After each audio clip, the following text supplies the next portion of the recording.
Okay, let's wrap this episode up with a preview and prediction of the FCS National Championship, Montana State versus Illinois State.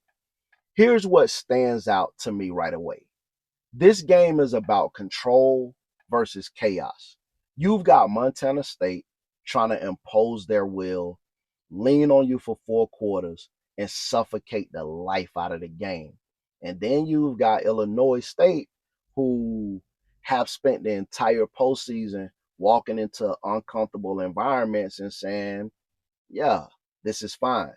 That's a dangerous mix on a championship stage.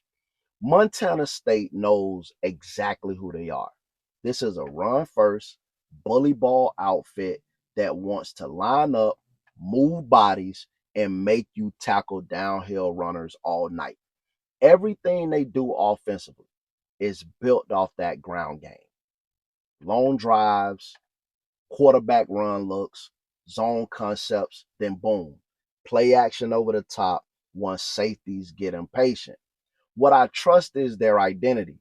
When Julius Davis and Adam Jones are rolling, this offense feels inevitable. It's not flashy, but it's exhausting to play against. Defensively, they fly around. The front can create negative plays, and the back end has real dudes who can flip momentum in a hurry. This is where I pause though. When the run game stalls early, Montana State can look a little stiff. They're not built to chase games. And there's also the mental side. They've been here before and haven't finished the job. Fair or not, that pressure exists. Illinois State feels completely different. This is a team that's comfortable being uncomfortable. They want balance, but they're fine winning ugly. They'll pound the run just enough to stay on schedule, then hit you with timely throws off RPOs and play action when you overcommit. What I respect most is their poise. 4 straight road playoff wins tells you everything you need to know. They don't panic. They don't need everything to go perfectly. Defensively, they're disciplined, especially on third down and in the red zone. They've made a living off tightening up space and shrinking the game. The concern, if the passing game goes cold, things can get predictable.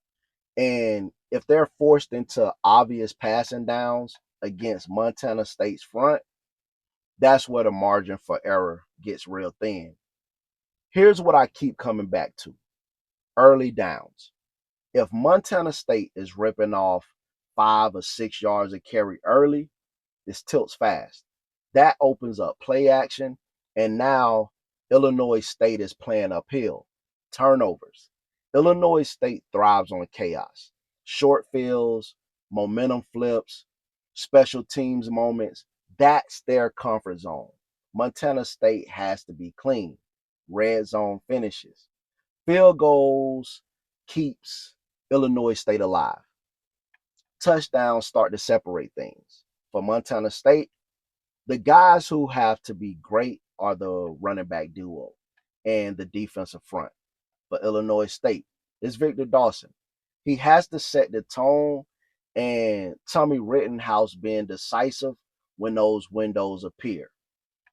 This feels like a game that tells you a lot by the middle of the third quarter. If Montana State is playing from ahead and leaning on you, it's going to feel heavy. But if this thing stays muddy, one score, and tense into the fourth, Illinois State becomes terrifying. If I'm a Montana State fan, what makes me nervous is Illinois State hanging around longer than they should. If I'm a Illinois State fan, I'm worried about the dam eventually breaking under that run game. I was back and forth on this one, but I'm taking Montana State to win, but Illinois State to cover. Over 4 quarters, Montana State's run game and defensive ceiling feel more sustainable on a neutral field. but Illinois State has earned trust living in chaos. And this feels a lot closer than what I think the spread suggests. If you enjoyed this, hit the like button, drop your thoughts on the semifinal matchups and your score predictions for the FCS National Championship in the comments. Like the video, subscribe to the channel so you don't miss the full preview and prediction episode coming next. Appreciate y'all for watching. We'll talk next time.